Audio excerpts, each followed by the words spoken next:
Have you all seen the brand new Ryobi pole drywall sander? Check this thing out. It has not been talked about. It has not hit the market yet. This thing is absolutely amazing. If you need to drywall, you need to make quick of the sanding, this is exactly what you need in order to get the job done. It has a pivoting head right here. All you do is depress that little button right there and it moves all around. That means the motor is right here. You just have wiring going down to a sealed switch right there.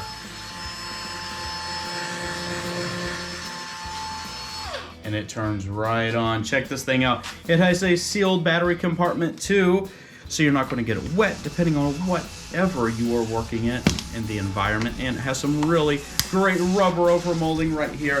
The ergonomics is great. You twist this little handle right here and look at that. Expando, extendo, extraordinaire.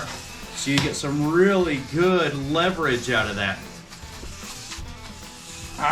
Now, if you all believe me, then, well, you sure can. But if you've been following Ryobi, you know that this is not a new tool, and you know that this is not a sander. In fact, this is just the pole extender for the cleaning series. It's like the scrubbing brush, and it has the little the tri-lock right there. If you can see, it goes on, it just twists right on. Now, what that is just a regular old hook and loop. They just came out with this hook and loop pad. It's a 5-inch pad, but I take the 6-inch Diablo sanding pads, put it right on there.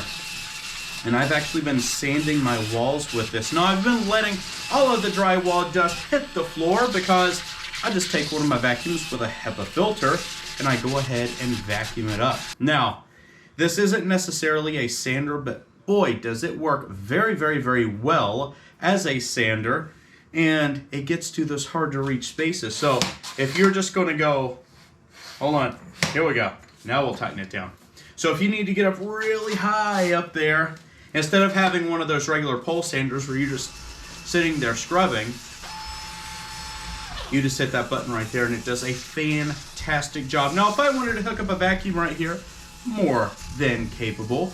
And it's easy to do that too, because all you need to do is run your hose right up here. Or you can stick your hose down at the bottom, whatever you really wanted to do if you want to have a dustless. If you want to wet sand it, well, go ahead and get the new one of these with a little sprayer on it, put some water in there, spray away and start sanding. That way there is no dust. You don't have to worry about it. But for regular old simple me, this right here works just fine. Just another idea of some of the things that you can do with your tools. Maybe unexpected, you got to think outside of the box, or maybe this is inside the box. I'm not really sure, but I know that it works great. So if you all have any tools that you've used that maybe is not traditional or what they're made for, but it works great for something else, tell me down in the comments below. If you all like this video, please like the video. Don't forget to share the video as well. It's very important to share the video because we are trying to get people out there using their hands, building stuff, making mistakes, learning from their mistakes, and passing that knowledge on to the next generation or to somebody that's trying to learn themselves. So it's very important to share the video, and I really appreciate that. And if you wouldn't mind subscribing, I would appreciate that too. But the main point is we're having fun, we're helping people, and we're going to see you all in the next video. Take care.